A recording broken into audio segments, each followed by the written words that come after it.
আচ্ছা বলুন, আপনাদের গ্রামে একটা ছেলে এমএ পাস করে বাড়িতে বসে আছে।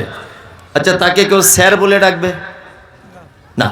এই স্যার উপাধিটা পেতে গেলে কি করতে হবে? স্কুলে যুক্ত হতে হবে।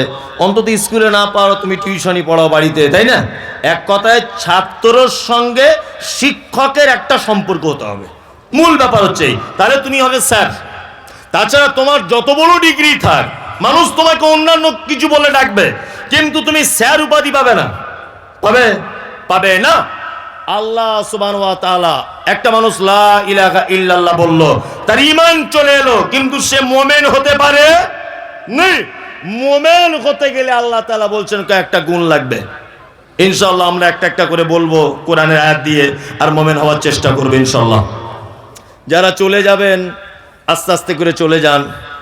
আর যদি বলছেন মৌলভী সাহেব যাইনি, পেচ্ছাপ করতে যাচ্ছি, পেচ্ছাপ পায়খানা বিড়ি খাওয়া এইগুলো প্রয়োজন হলে যাবেন, তাছাড়া এমনি কেউ যাবেন না, কারণ আপনাকে দেখে আর একজন পালাবে। অনেক লোক আছে অনেকক্ষণ বসে আছে, পেট টেট ফুলে যাচ্ছে না, বিড়ি টানতে পারছে না, এরকমও লোক আছে। কিন্তু এখানে ভাবছেন মনে হয় সবাই ফেরেশতা নাকি? এখন পকেট চেক করলে কত যে মাল ধরা পড়বে, ঠিক বলছি না? আবার কিছু লোক এরকমও করছে, চাদরের ভিতরে করছে না, কি জীবনেও জলসা শুনে কাজ হবে না, বুঝলেন? দুটো জিনিস ভালো মন্দ এক জায়গায় টিকে থাকতে পারে না। যে ব্রেনে খৈনিটা কেমন হচ্ছে, এটা কাজ করছে, যে ঠিক রেডি হয়েছে কিনা, আবার সেই ব্রেনে যদি কোরআন ঢোকাতে চাই সম্ভব? দুটো ভালো মন্দ এক জায়গায় থাকবে না, কখনোই থাকতে পারে না। আমি মুমিনের গুণ বলছি, এক, ইন্নামাল মুমিনুনা আল্লাযীনা ইযা যুকিরাল্লাহু ওয়াজিলাত কুলুবুহুম ওয়া ইযা তুলিয়াত আলাইহিম আয়াতুহু যাদাতুহুম ঈমানা ওয়া আলা রাব্বিহিম ইয়াতাওয়াক্কালুন আল্লাযীনা ইউকিমুনাস সালাতা ওয়া মিম্মা রাযাকনাহুম ইউনফিকুন উলাইকাল মুমিনুনা হাক্কান লাহুম দারাজাতুন ইনদা রাব্বিহিম ওয়া মাগফিরাতুন ওয়া রিজকুন কারীম। আল্লাহ মুমিনের গুণ বললেন। আসলে গলা আর ভালো রাখা যায়? সে নভেম্বরের 9 তারিখে বাড়ি থেকে বার হয়ে এসেছি, প্রতিদিন সে সাহারির রাত পর্যন্ত। তো এটা ভালো রাখা আর সম্ভব নয়। সম্ভব? তাও মিষ্টি খাই না, টক খাই না, হাওয়া লাগাই না, কত কিছু যে করি, তাই না? তারপরেও প্রতিদিন 2 ঘন্টা 2.5 ঘন্টা কোথাও পজিশন বুঝে যেমন হয় বকতে হয়। এরপরে তো অজস্র মানুষের সঙ্গে ফোনে কথা, আর ঠিক রাখা যায় না, খুব চাপ মনে হচ্ছে। তারপরেও আমি ভাঙা কণ্ঠতে আপনাদেরকে কিছু বলছি, বিরক্ত হচ্ছেন না? আল্লাহ বলেন মুমিনের 1 নম্বরের গুণ, ইন্নামাল মুমিনুনা আল্লাযীনা ইযা যুকিরাল্লাহু ওয়াজিলাত কুলুবুহুম। মুমিন হলো তারা যারা রাতের অন্ধকারে পাপ করে, দিনের আলোতে পাপ করে, জনসমক্ষে পাপ করে, একা একা পাপ করে। পাপে যখন সে লিপ্ত হয়ে যায়, তারপরে পরই আল্লাহর কথা স্মরণ হয়ে যায়, জাহান্নামের কথা স্মরণ হয়। আর ওই লোকটা যদি প্রকৃত পক্ষে মুমিন হয়, আল্লাহ বলে পাপ কাজ করার পরে যখন জাহান্নামের কথা মনে পড়ে যাবে, আমার ভয় চলে আসবে, তখন সে ভয়ে থরথর করে কাঁপবে। এটা হচ্ছে মুমিনের 1 নম্বরের গুণ। 1 নম্বরের গুণ, পাপ করবে, পাপ করার পরে আল্লাহর ভয় চলে আসবে মনে, আল্লাহর কথা স্মরণ হবে যে পৃথিবীর কেউ দেখতে না পাক, আমাকে আল্লাহ দেখেছে। এই কথাগুলো মনে আসার পরে ও সাথে সাথে ভয়ে থর করে কাঁপবে। এটা হচ্ছে মুমিনের 1 নম্বরের গুণ। একটা হাদিসের কথা মনে পড়ে গেল, খুব চমৎকার হাদিস, আপনাদেরকে বলি, দেখুন আপনার ঈমান বেড়ে যাবে। একজন মহিলা, খুব প্রসিদ্ধ হাদিস এটা, একজন মহিলা আল্লাহ নবীর কাছে এসে বলছেন, ফাতাকিরিনি ইয়া রাসূলুল্লাহ, হে আল্লাহ রাসূল, আপনি দয়া করে আমাকে একটু পবিত্র করে দেন, পবিত্র করুন। আল্লাহ নবী সাল্লাল্লাহু আলাইহি ওয়াসাল্লাম মুখটাকে ফিরিয়ে নিলেন। মহিলাটি আবার আল্লাহ রাসূলের সামনে গিয়ে বলছেন, আল্লাহ রাসূল, আপনি আমাকে পবিত্র করুন, আল্লাহ রসুল বলছেন, মহিলা তুমি কি করেছো যে তোমাকে পবিত্র করব? মহিলা তখন বলছেন, আল্লাহ রসুল আল্লাহর প্রতি কতটা ভয় দেখুন। মহিলা বলছেন, আল্লাহ রসুল মানুষ যেটা বৈধভাবে করে আমি সেটা অবৈধভাবে করেছি, অর্থাৎ আমি ব্যভিচার করেছি। এই দেখুন আমার পেটে বাচ্চা চলে এসেছে। আল্লাহ নবী সাল্লাল্লাহু আলাইহি ওয়াসাল্লাম বলছেন, মহিলা তুমি কি জানো যে ব্যভিচার করলে বিবাহের পরে তাকে কি করা হয়? বলছে, আল্লাহ রসুল জানি। তাকে কোমর পর্যন্ত পুঁতে ফাঁকা ময়দানে ইট পাথর মেরে মেরে তাকে শেষ করে দিতে হয়, আর অবিবাহিত হলে তাকে বেত্তলাঘাত করতে হয়। মহিলা তুমি কি জানো এই মুহূর্তে তোমায় কি করা উচিত? মহিলা বলছেন, আল্লাহ রসুল সব জানি, আপনার কাছে শুনেছি, আপনার সাহাবীদের কাছে শুনেছি। আমার সব থেকে বড় কথা, ব্যভিচার করেছি, পেটে বাচ্চা এসেছে, কিন্তু আল্লাহ রসুল আমার আল্লাহর প্রতি খুব ভয় চলে এসেছে। আমি জাহান্নামের কথা ভাবছি, খুব ভয় চলে এসেছে। আল্লাহ রসুল আপনি আমাকে কোমর পর্যন্ত পুঁতে পাথর মেরে মেরে হত্যা করে দেন, নির্দ্বিধায় করুন, আমি কোনো আপত্তি করব না। আল্লাহ নবী সাল্লাল্লাহু আলাইহি ওয়াসাল্লাম বলছেন, মহিলা তুমি পাপ করেছ, তোমার গর্ভে থাকা বাচ্চা তো কোনো পাপ করেনি, তুমি বাড়ি চলে যাও। বাড়ি গিয়ে তুমি তোমার বাচ্চা জন্ম দাও, পর্যাপ্ত পরিমাণে যতদিন পর্যন্ত দুধ পান করানোর প্রয়োজন ততদিন দুধ পান করাও। তোমার বাচ্চা যখন রুটি টুটি খেতে শিখবে তখন তুমি আবার আমার কাছে আসবে। কিছুদিন পর মহিলা তার বাচ্চার হাতে একটা রুটি নিয়ে আল্লাহ রসুলের দরবারে এসে বলছেন, আল্লাহ রসুল আপনি আমাকে চিনতে পারছেন? আমি সেই নারী যাকে আপনি ফেরত পাঠিয়ে দিয়েছিলেন। বিশ্বনবী বললেন যে তোমার বাচ্চা কি রুটি খেতে শিখেছে? বলছে, আল্লাহ রসুল হ্যাঁ খেতে শিখেছে রুটি, এই দেখুন। সাহাবীদেরকে আল্লাহ রসুল বললেন, বাচ্চাটাকে নাও। মহিলা বাচ্চা জমা দিলেন। সাহাবীদেরকে বলা হলো, ফাঁকা ময়দানে কোমর পর্যন্ত পাথর, মানে পাথরি জমিন খনন করো, গর্ত করা হলো। গর্ত করার পর মহিলাটি বাচ্চা ছেলেটাকে কোল থেকে নামিয়ে দিয়ে ওই গর্তের দিকে আগিয়ে যাচ্ছে, বারবার যাচ্ছে, গর্ততে গিয়ে পড়েছে, কোমর পর্যন্ত পুঁতে দেওয়া হলো, পাথর মারার কাজ শুরু হয়েছে, খুব পাথর মারা চলছে। খালিদ বিন ওয়ালিদ বলে একজন আল্লাহ রাসূলের সাহাবী, উনি নিজে বলছেন যে আমি এত বড় একটা পাথর ঠিক মহিলাটার মুখ বরাবর ছুঁড়লাম, যখন তার মুখ থেকে রক্ত ছিটকে এসে আমার শরীরে এসে লাগলো। আমি মহিলাটিকে ভৎসনা করে বললাম, এই অপবিত্রা নারী, এই ব্যভিচারিণী নারী, তোমার অপবিত্র রক্ত আমি আল্লাহ নবীর সাহাবী আমার গায়ে এসে লাগলো। এই কথা শুনে বিশ্বনবী ঘর থেকে বার হয়ে বলছেন, কে কে কে গাল দিচ্ছ বলো, কে ভৎসনা করছো নারীটার জন্য বলো। খালিদ বিন ওয়ালিদ বলছেন, আল্লাহ রসুল আমি। আল্লাহ রসুল খালিদ বিন ওয়ালিদের সামনে দাঁড়িয়ে বলছেন, খালিদ তুমি কি জানো তার মনের অবস্থা? পৃথিবীর কোন নারীর পক্ষে, কোন পুরুষের পক্ষে এত কঠিন হওয়া কোনোদিন সহজ নয়। সে আল্লাহর প্রতি এত ভয় করেছে, আল্লাহর জাহান্নামকে এত ভয় করেছে, তার দুধের বাচ্চাকে পর্যন্ত রেখে আজকে মরতে বসেছে। দেখো আমি মুহাম্মদ সাল্লাল্লাহু আলাইহি ওয়াসাল্লাম বলছি, ওই নারীটা আল্লাহর কাছে এত তওবা করেছে, এত তওবা করেছে, এর তওবা যদি মক্কার পাপী মানুষদের মাঝখানে যদি বিতরণ করা হয়, তাহলে এর একা তওবার কারণে অজস্র পাপী মানুষ মুক্তি পেয়ে যাবে। এত বড় তওবা। আল্লাহ তাআলা বলেছেন, মোমেন তো তারাই, কারা? যারা পাপ কাজ করে আবার আল্লাহর কথা স্মরণ হয়ে ভয়ে থর থর থর থর থর থর করে কাঁপে। এটা হচ্ছে মুমিনের এক নম্বরের গুণ। দ্বিতীয় গুণ কি? আয়াতুহুম যাদাতুহুম ঈমানা ওয়া আলা রাব্বিহিম ইয়াতাওয়াক্কালুন। আল্লাহ বলে, মুমিন তারা যাদের সামনে আমার কোরআন তেলাওয়াত করা হয় আর আমার কোরআনের বাণী শুনে তাদের ঈমানটা বেড়ে যায়, এটা মুমিনের দ্বিতীয় নম্বরের গুণ। আল্লাহর কসম করে আপনাকে বলছি, কথা একেবারে সত্য, একটা গল্প আপনাকে বলি শুনুন। আজ থেকে 2 মাস 15 দিন মতো হচ্ছে আগে আমি মক্কায় গিয়েছিলাম উমরার জন্য। কোরআন যে পড়লে, তেলাওয়াত করলে ইমানদারের ঈমান বাড়ে, তার একটা প্রমাণ, একদম নিজে চোখে দেখা। তা আমি এই কবার হলো হজে মানুষ নিয়ে যাচ্ছি ওমরা করানোর জন্য, যাই হোক, তা আমি গেলাম, 46 জন লোক গেল। ওই উত্তর দিনাজপুরের একটা লোক গেল, অশিক্ষিত লোক, লেখাপড়া জানে না, নাম সই করতেও পারে না, কি বললাম বুঝলেন? তা মানে ভেতো বাঙালি, খোট্টা ভাষা যেমন গ্রাম অঞ্চলের বলে, এই ভাষা ছাড়া ও কিচ্ছু বুঝে না। ও আমি যখন কাবাতে তওয়াফ করি, ও আমার পিছনে এরকম জ্যাকেট ধরে রাখে, গেঞ্জি। বলছে আপনি ধরে রাখছেন কেন? বলছে আমি তাছাড়া হারিয়ে যাব।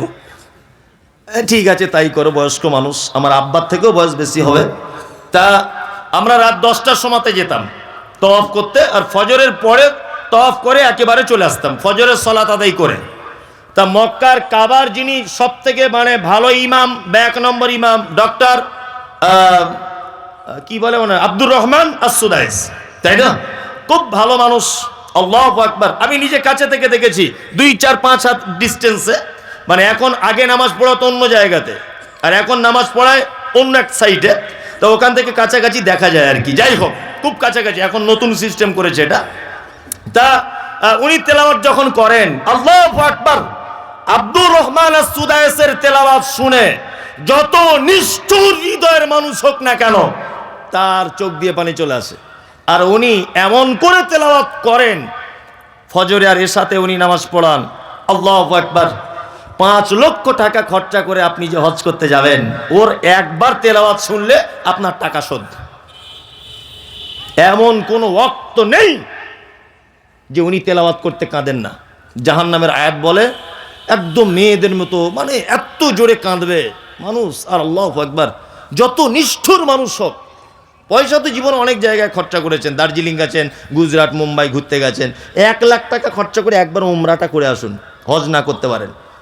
যত নিষ্ঠুর হৃদয়ের মানুষ হোক, কাবা দেখছে হাউ হাউ করে কাঁদছে।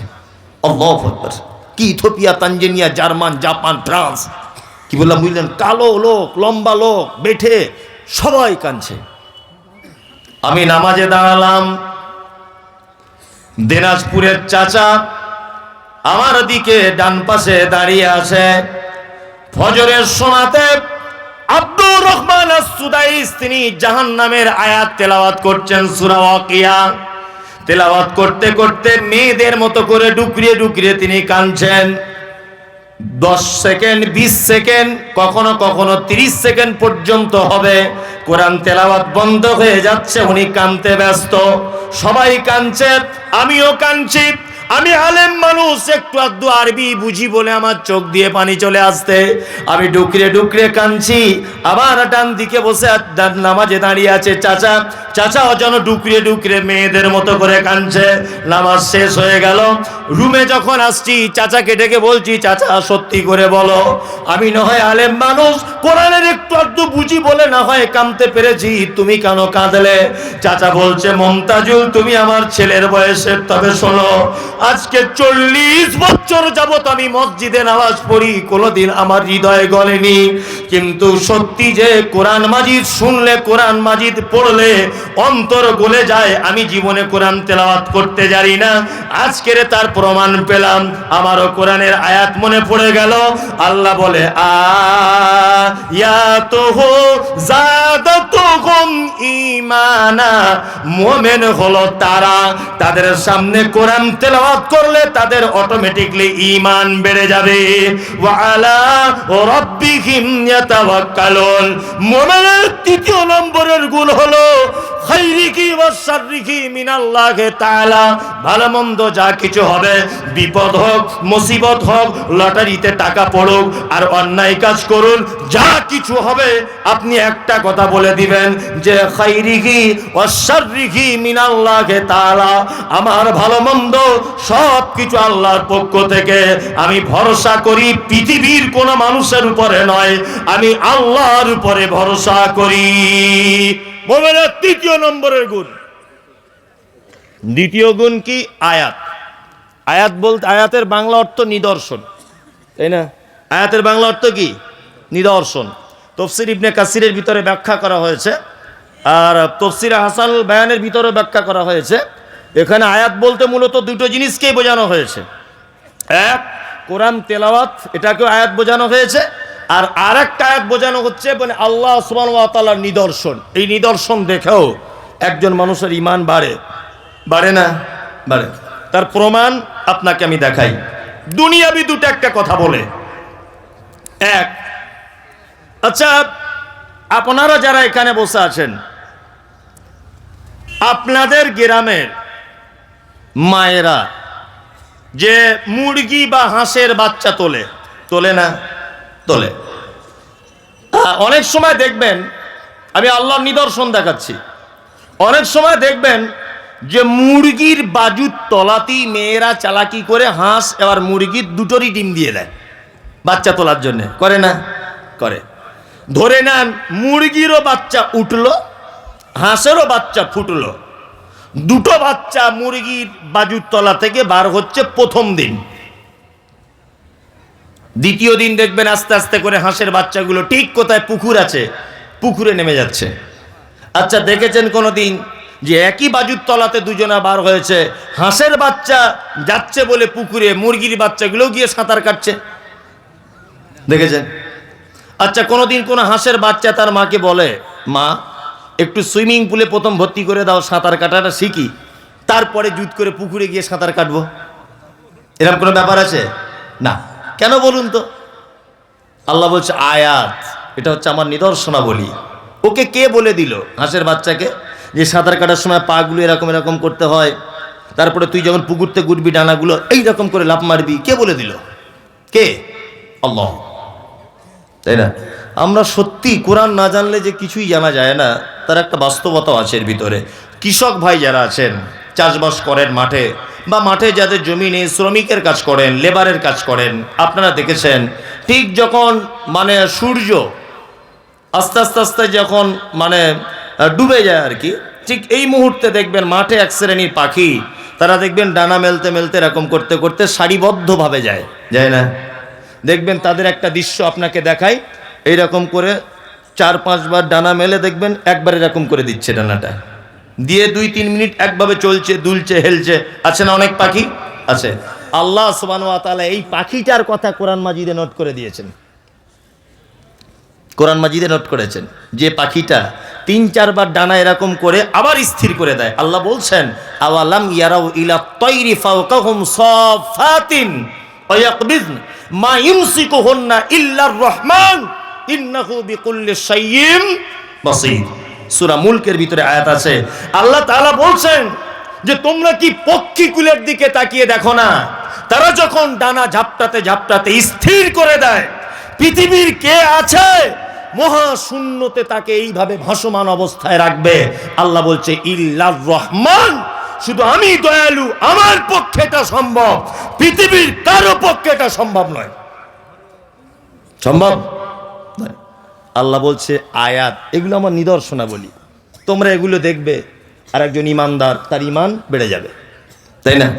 সুন্দরবনে বেড়াতে গেলাম, এগুলো না বললে সাধারণ মানুষকে বোঝানো যাবে না। অনেক সময় বলে যে বক্তারা হাদিস কোরআন যা বলে তার থেকে বেশি এমনি কথা বলে। আরে এমনি কথা না বললে, আমি যদি এখন মাইকেল মধুসূদন দত্তর এখানে কথা বলি, তা একটা লোক এক কলম লেখাপড়া জানে না, তা ও মাইকেল মধুসূদন কে ও জানে?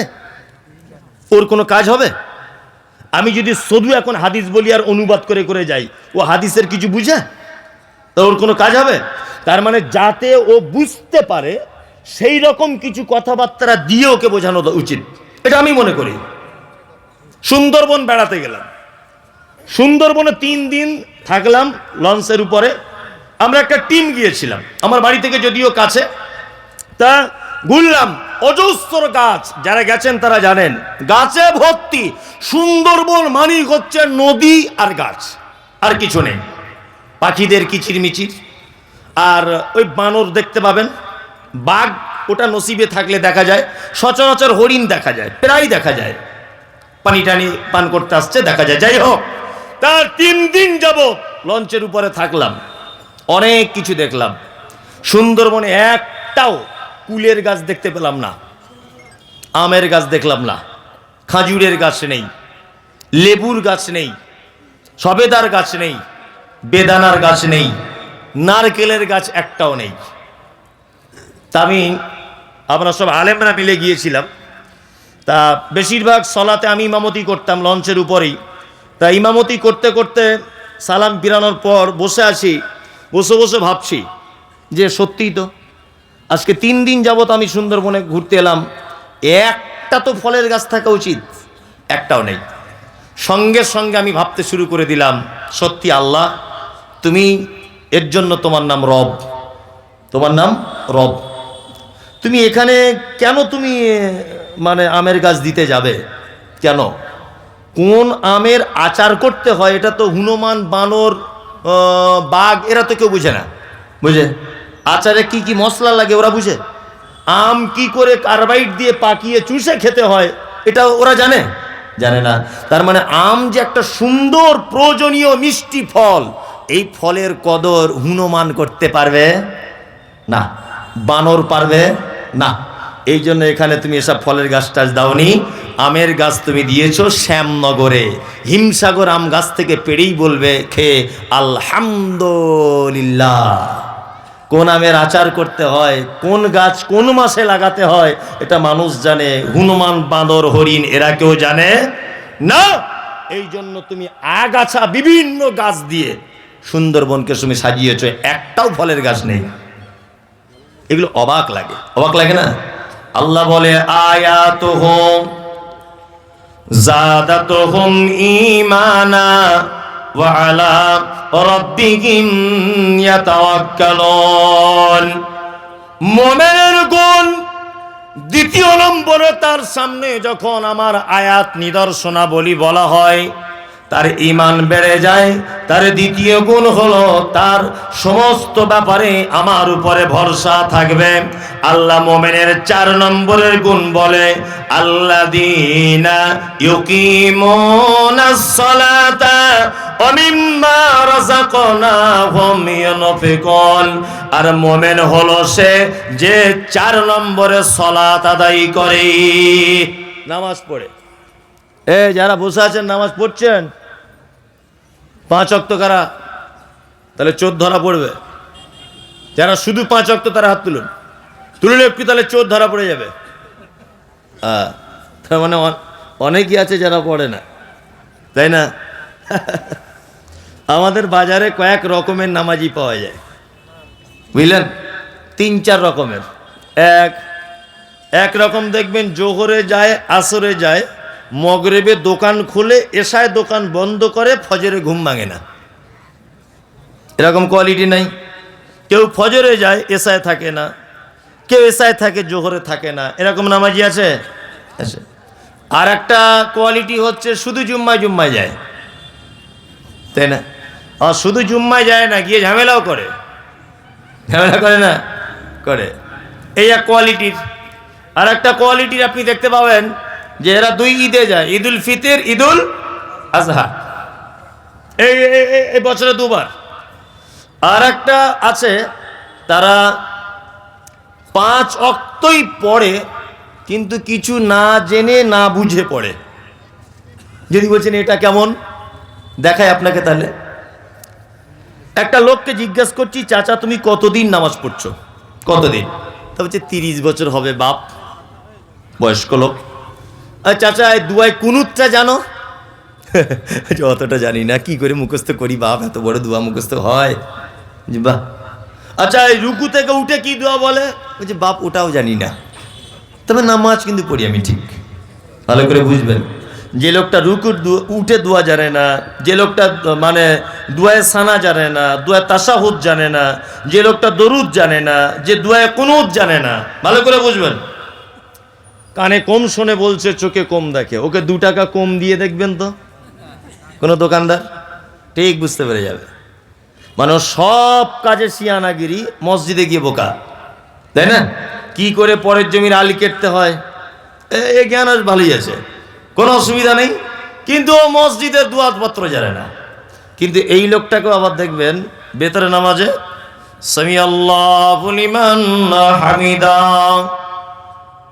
ইমাম সাহেব বা নিজে নিজে 2টো পদ্ধতি বেতরের, হাত বেঁধেও দোয়া করার হাদিস সহি, হাত মানে তুলেও দোয়া করা সহি, দুটোই সহি হাদিস, যে যেটা আমল করবে। যাই হোক, তা ও হাত তুলেই দোয়া করছে, দেখবেন ও কিন্তু বলছে আমি দোয়া জানি না, স্বীকার করেছে।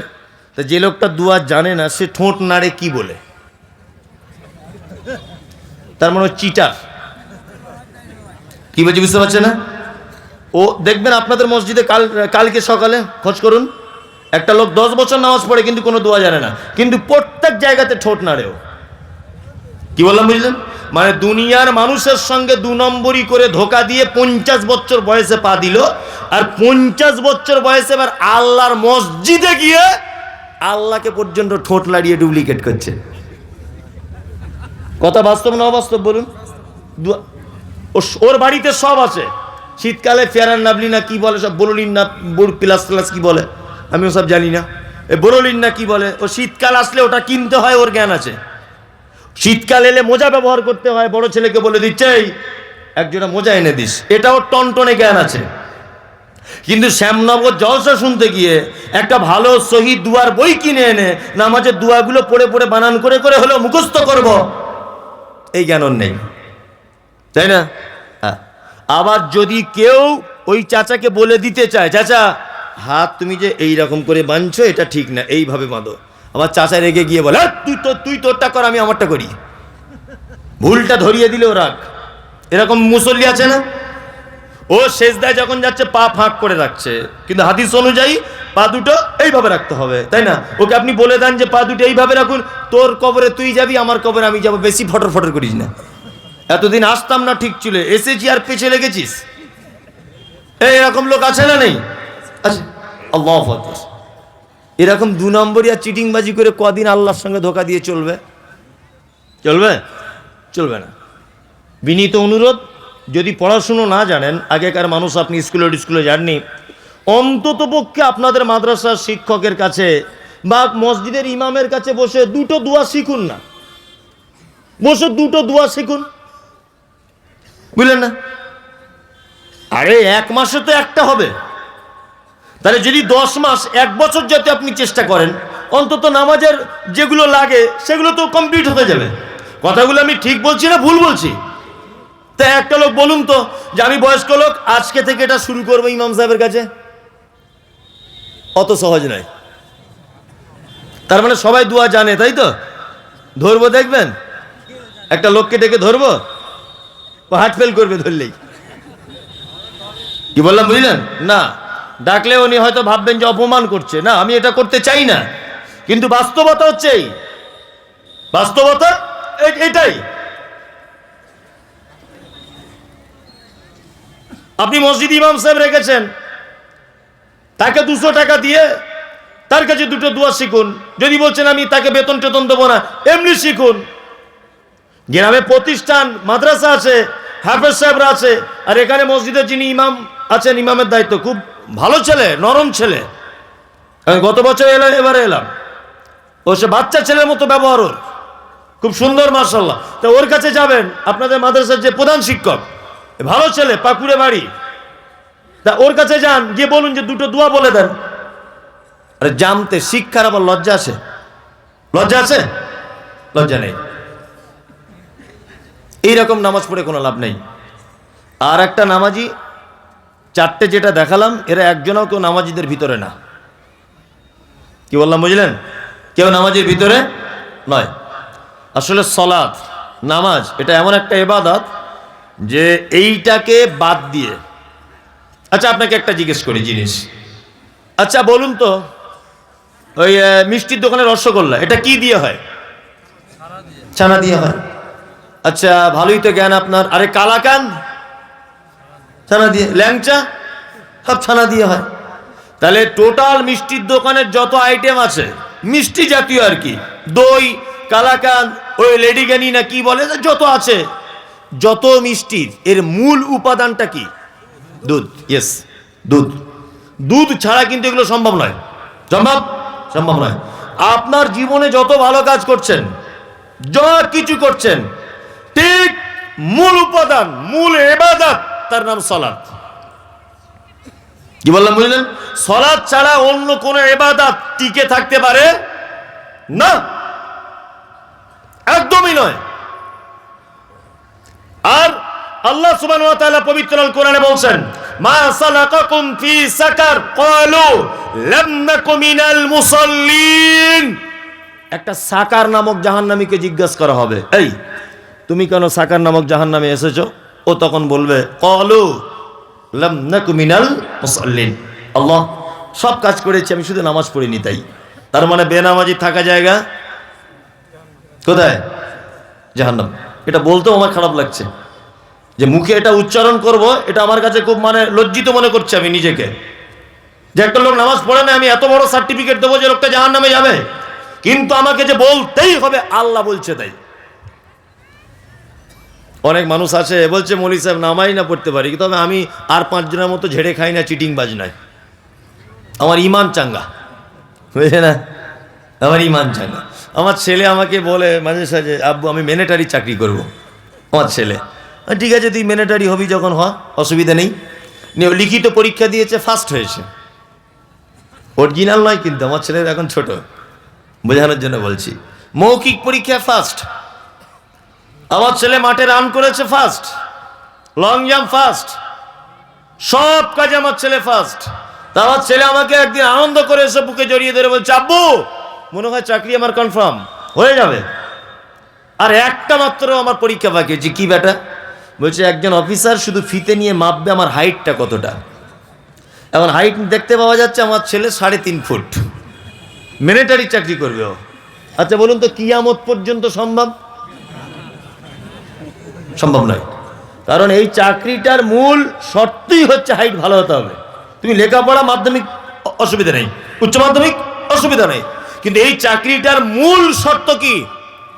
হাইট ভালো হতে হবে, তাই না? আমি দান করি মৌলী সাহেব, কোনো সমস্যা নেই।